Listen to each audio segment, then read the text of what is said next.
Hello,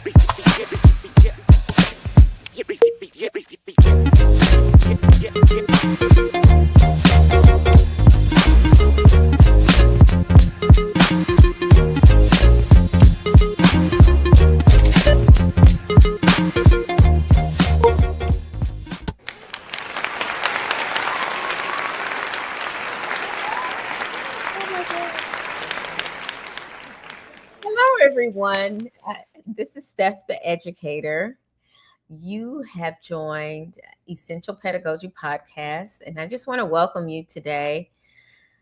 I talk to myself a lot. I'm trying to be positive about all this, but it's giving me practice, and I am very, very grateful for practicing speaking in front of a camera, looking at a camera, because boy, oh boy.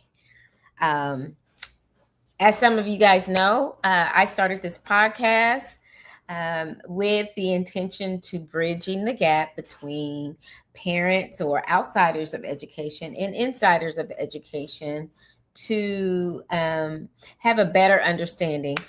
I have a 22-year record in teaching, and I decided to go to grad school last spring. I got a wild hair, and I thought, I think I've been called to lead teachers. And so I put in the application, and they accepted me, and here I am. I'm in grad school.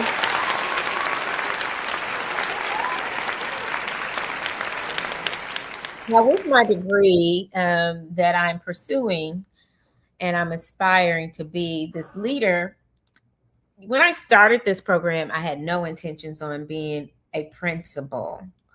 What I wanted to do and what I professed before entering this grad journey is that principals don't have time to actually mentor and coach teachers. In fact, you rarely see your principal in class. So while I teach middle school, and that's secondary in America, secondary school, they have multiple principals. They may have 2 or 3 assistant principals, and then they have a head principal of the school, and that principal has monthly reports, weekly reports, meetings galore,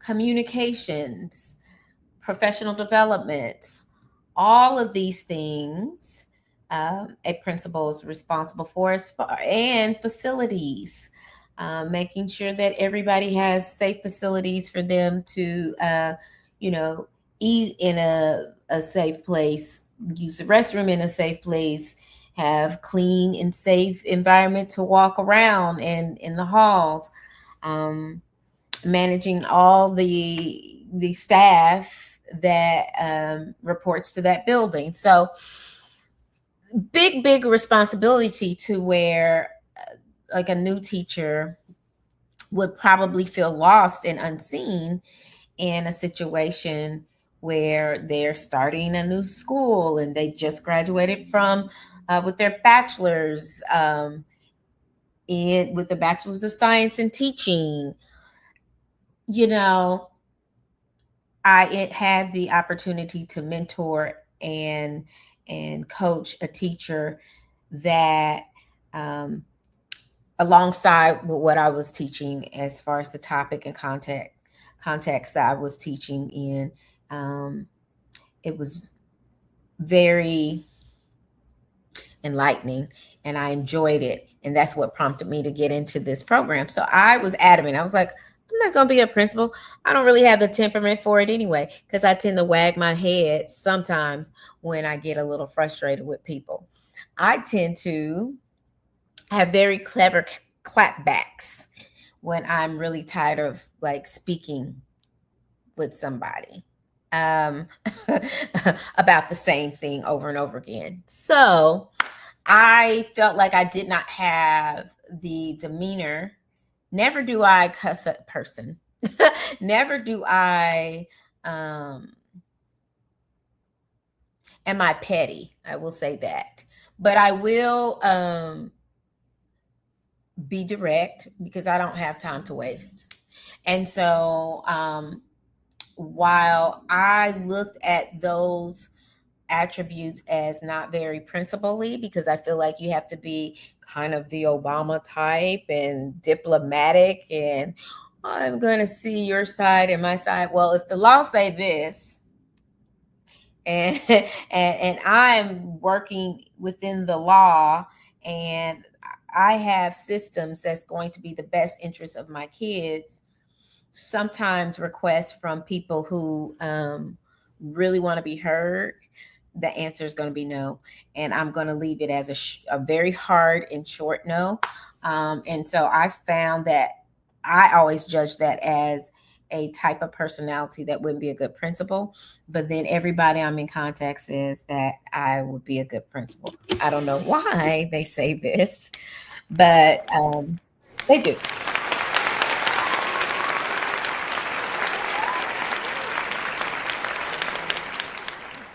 Yesterday, I got information about um, more about my schedule for the fall. I'm going to be a full-time student and a full-time teacher and educator and leader. And I actually spent a great deal kind of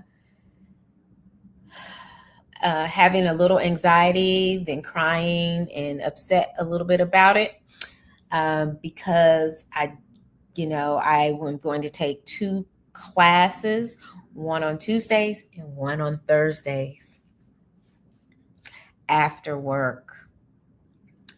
And I have another class, which is a practicum.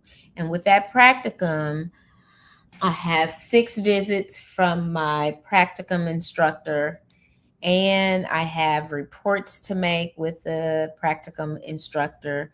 And all these reports are related to taking the principal certification exam.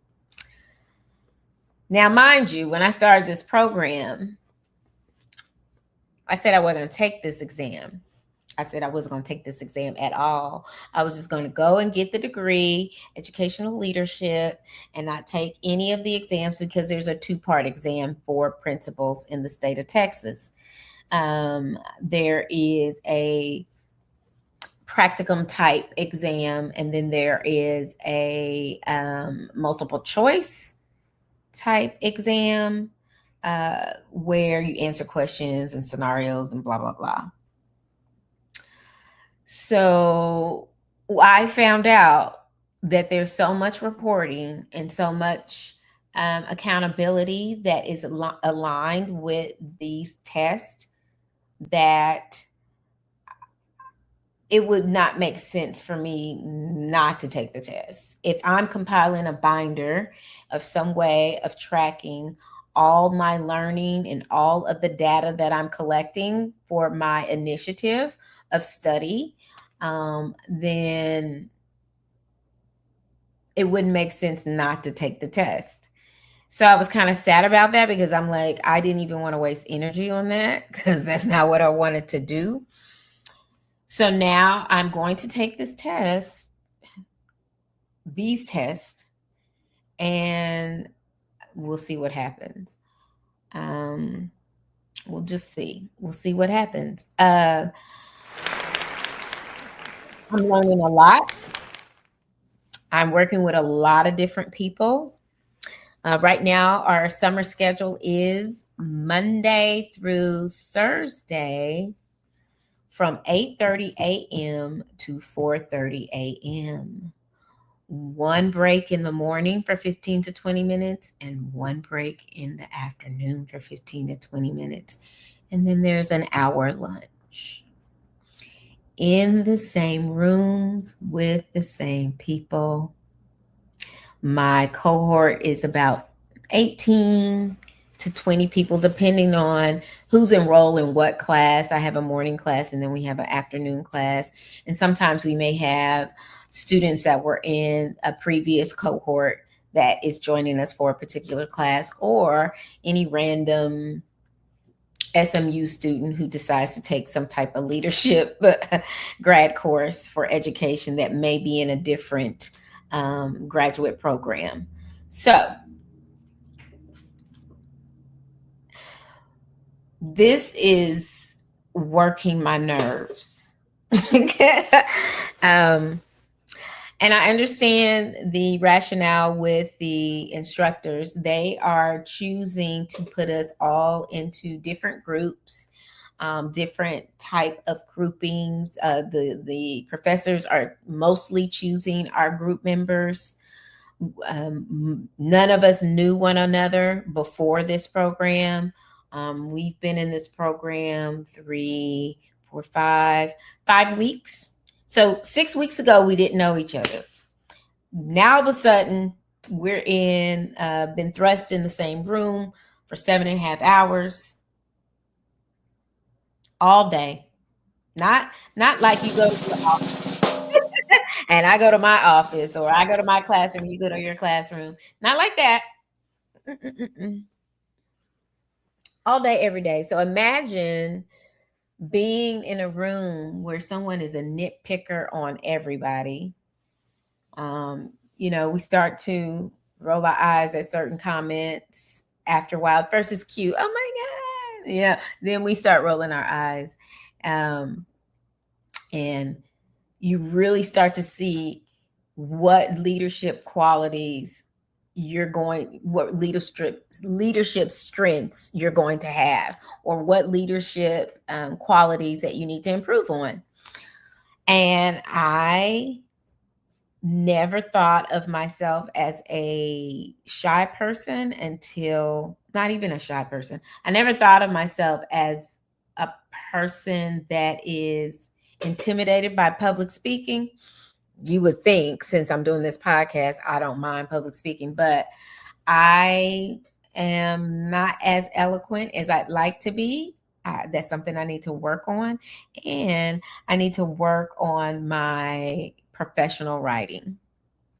So when it's one-on-one in class, I'm fine. But when it's time to present in front of the class, like findings, then with peers or adults, it's a little different than the students. Like, I've been doing that for many years, but it's tougher to do in front of peers who are educated and probably scrutinizing everything that's coming out of your mouth.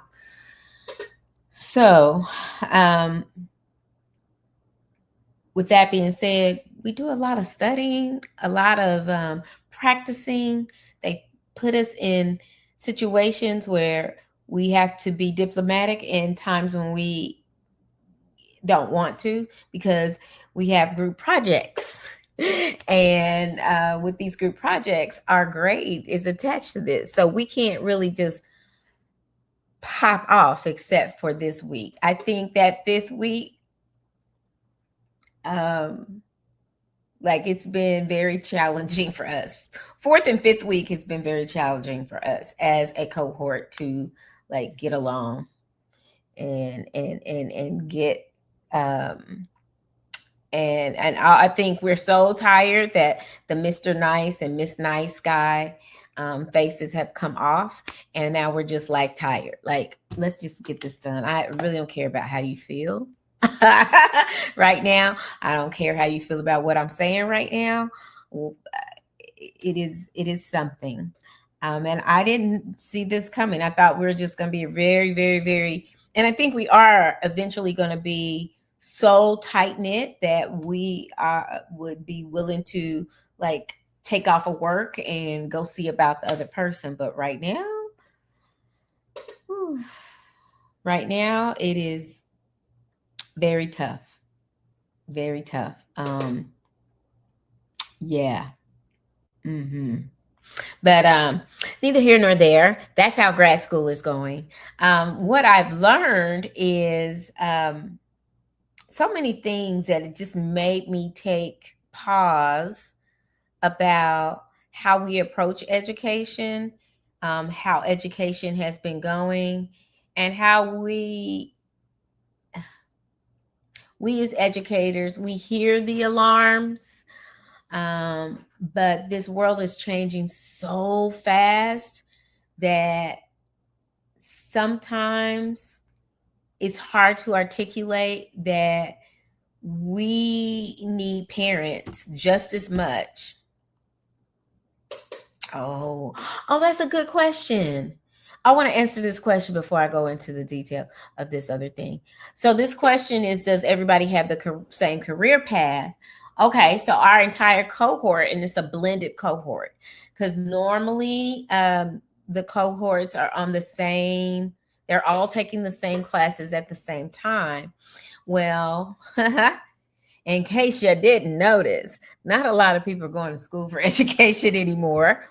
Some, okay, the field of education hasn't completely collapsed, haven't completely collapsed, and I don't see that happening anytime soon, actually, at all. A lot of people ask, will AI take your job? And today, I know that it will not. It will never take the place of a teacher effectively. Ever, ever, ever, ever, ever. Nope.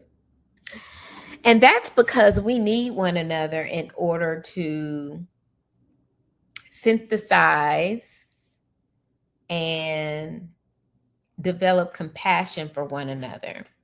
And without us working with one another, we can't effectively not even do a system information job, a computer programmer, engineer type job. If you are not interacting with people, you're not even effectively you can't even effectively do your job in technology. And this is why we need each other, and that's how God developed us. That's what it comes down to, right? And there's so many psychological things we learn more effectively with and through others, not through a machine. In the state of Texas, they passed the law where children can't bring their own devices to school during the school day. It's not allowed in school. That means your Apple Watch. Well, this is not the Apple Watch. This is something else. The Apple Watch, your personal Apple computer, your personal Chromebook. Those are not allowed. It's whatever the school issues to you that you can have. Now, that's a new policy that just passed, and there are a lot of districts that are starting to come up with their systems and policies, individual policies, and how that is going to affect education. Now, some people are saying, oh my gosh, I need to get in touch with my child in case there's an emergency. And I feel like those are cop-outs for just wanting your way or wanting your way with your child. Or you have a perception that this world is more dangerous or that you have more control over what is going to happen during a perceived emergency, right? So there are parents that approach me and say, well, I have that person have their phone during the school day, and I take it up at home because she's on punishment, because I need her to have it during the school day in case something happens. Like what? Like what happened? Is that phone going to make you be in the child's presence in case of a school violent situation instantly. It's not going to teleport you to the school so that you can physically shield your child. It is not. It is never operated that way. It only creates a environment of chaos, even if you can get through to the child. Or it can alert while we're in shelter in place for whatever violent person that's going through the school creating chaos could possibly hear a phone or someone talking on the phone and then decide to shoot in that direction or whatever, or you know what I mean? Like, so those aren't things that is going to keep your child safe. And I've never heard, my mother has never called me at school because I didn't have cell phones, but I just can't imagine my mom calling me because my mom is distraught about a family member passing away. And she feels like it is necessary to call me as a child during the school day to tell me that someone has passed away. And I'm at school trying to learn English and math and science and social studies and learning to think critically. I just don't understand why a parent would do that. Come on up to the school, check them out, and you can tell them at home. But I don't understand why you would send a text or do a phone call. And this has actually happened in school. So we are not all on the same path of course taking in this cohort. So some people are 2-year. Some people have decided that, hey, I have my master's in something else. And so now all I need is the cert, the certificate to the principal certificate, which is all the prep that it takes and all the courses that leads up to taking the test, the practicum course, and some of the other ancillary courses like law, and that would make you a competent principal in the future. So some people are just taking what they need for the certification. Others of us are on a 1-year trajectory. Another group of us, they work for DISD. They're on a 2-year path where they are just taking the courses that are dealing with like the law. There's other courses that they have for us, but not the practicum. They won't take their practicums until the following year. So that pushes out their taking tests until later on. So they'll push out their practicum. So we're kind of divided in that sense, but we're together in most of the classes. Like next semester, I'll have one class with the entire group, and then the other class will only be with the people who are on the 1-year journey. So anyhow, that's how the breakdown of that is. And today we had, or actually all week, we've been having lively discussions about AI and how it's used in the classroom, and how we feel like that we need parents, we need people from the outside world in order to understand more about what the needs are in our society on a higher level, not necessarily trying to equip our children to having low thinking jobs, but having higher creating innovative type titles. And so sometimes a job is connected to these titles and sometimes it's not. Sometimes it's an entrepreneurial thing. It is predicted that in about 50 years, essentially, someone could own a company, and they will be the sole owner and human worker, and they would have AI doing the rest of the job. Everything else will be done through AI. Um, that's hard to imagine that there won't be any go between individuals, but they're predicting that in 50 years. And we, as educators, are challenged with preparing our students for that type of environment, or that being that kind of thinker, and not the kind of thinker that is aspiring to just get a good job. Because good jobs are I'm not going to even talk about what our president is calling some of these jobs. But anyhow, I am learning a lot. I'm learning a great deal about how to to be sophisticated with prompts and putting things in AI to develop lessons, and to not just develop lessons, but to mature current lessons into something that could be individually gratifying.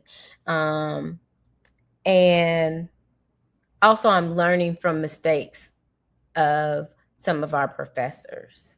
I'm learning that we cannot forget that we have different modes of learning as far as the people who are learning from us.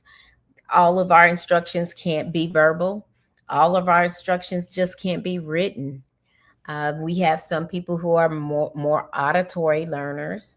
We have some people who like to read, and not just like, but definitely will not understand from what you're saying, but will understand the written word, the typed word, whatever, but it has to be in a written form. And I find that I am one of those people, because sometimes my brain is receiving a verbal message differently than what the intent is supposed to be. And that is not unusual, especially when we're talking about some of our multilingual students. You know, you may say something. One example that I'm very careful about not using in my classroom is saying, Sally, will you go cut the light off over there so that we can watch this video? Never say cut the light off. Because if you have someone who's multilingual and you gave them the instructions to cut the light out, they just might bring some scissors over to the light switch to try to cut. So you have to be very, very cognizant of how we're giving our verbal instructions, and also put things in writing. And even when you do that, just double check, like, hey, can you tell me what you think? Like what you think the assignment is about. And I usually check for understanding when a child is looking as if they are wondering. Sometimes if they have questions, then I will have a question for them. And I frustrate students sometimes. Instead of answering a question, because I feel like we have to develop thinkers, I don't answer a lot of questions. I answer with a question to help them think through their problem. So they'll say, I don't understand this. Can you explain this to me? Again, and I'm going to say, can you please tell me what you understand? What do you know?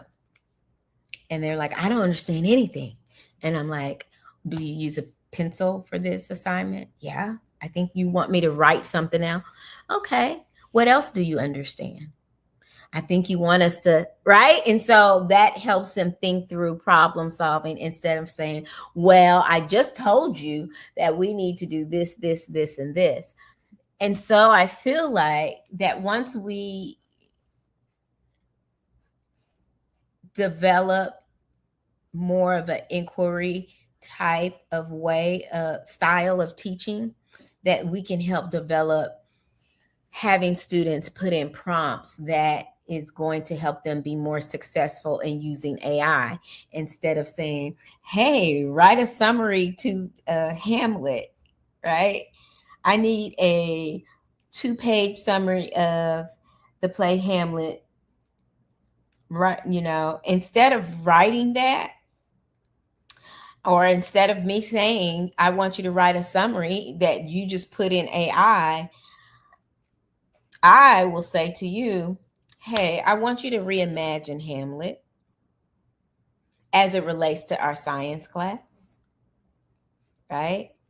And I want you to reimagine some of the elements of the play. These are the elements I want you to focus on. Then from that information, I want you to devise a theory about how his wife was poisoned. You know what I mean? Like, just something that will not be a simple AI prompt for them to put in and get this, like, and that they don't even have the vocabulary to write an essay of that caliber. So just know, parents in society, there are people in education that hear you and your frustration about how your kids cannot think out of a box. We hear you, but we also need your help. We need your help in helping to get the foundations and practice foundations, because we want to grow your students, and we're going to be teaching at a high.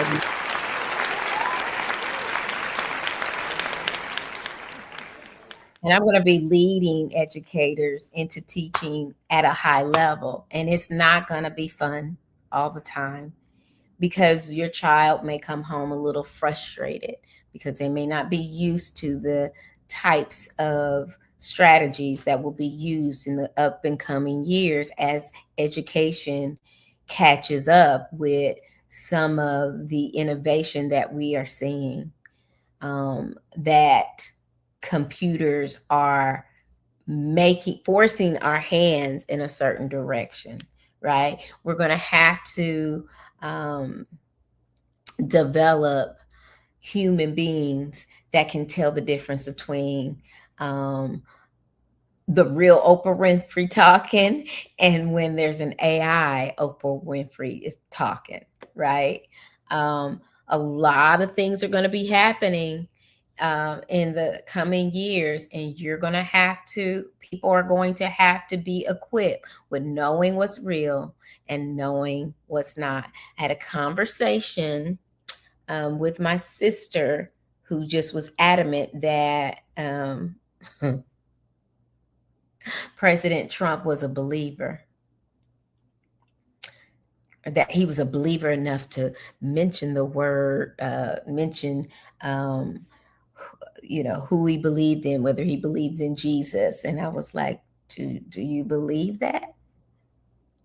Like, I heard it. Where'd you hear that? On TikTok? You think that's a credible source? People are being deceived, and we're going to have to develop critical thinkers. And that's just what we're going to do. I was going to go over a list with you about some of the things that is needed in order to develop these kind of thinkers, but we're running out of time, and I'm so sorry. But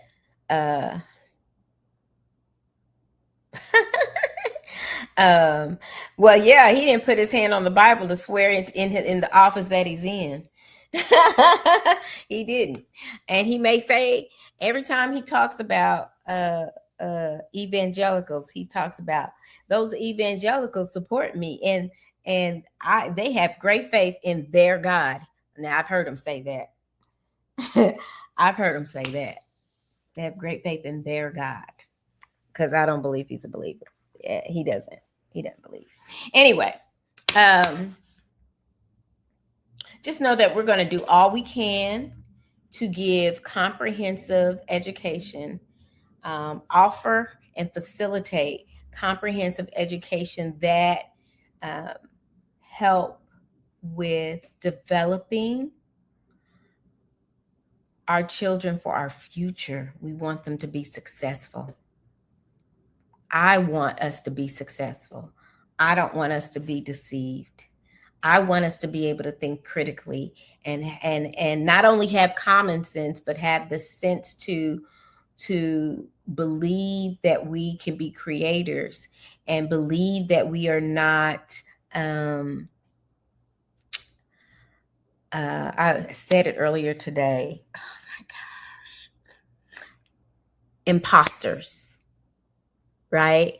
And I feel like that when we develop children who have a habit of being successful because they cheat through different mechanisms, then we develop children and grown-ups with imposter syndrome. And so imposter syndrome means that they feel like they've been impostoring a student or an intelligent person or a person that is capable of handling a certain task, and they really can't handle it. They find that they graduate and they can't read. They find that they feel like they were prepared for a certain skill set in a certain job, and they can't do it.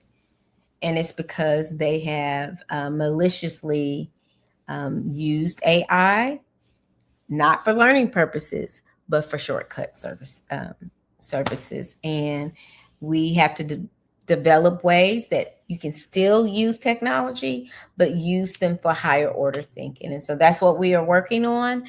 And just know that, the alarm has been sounding for so many years, and we're just going to do the best that we can with all the money that Texas won't give. We already know about the funding. So until next time, this is Steph, the educator. I want you to do me a favor. I want you to go to YouTube, and I want you to find Essential Pedagogy on YouTube and subscribe and click the notification bell. And I wish I was fancy enough. I'm going to learn some of this technology so I can say, see that bell over there? Please hit that bell. But I haven't figured out how to do that. And I've had so many things on my plate lately. I have to be deliberate in learning how to get all that taken care of. But for now, I know you can find a subscribe button and a notification bell, because you guys have been doing it for so long. I know you can do it. So anyhow, I'm Steph, the educator. Until next time, I'll see you later.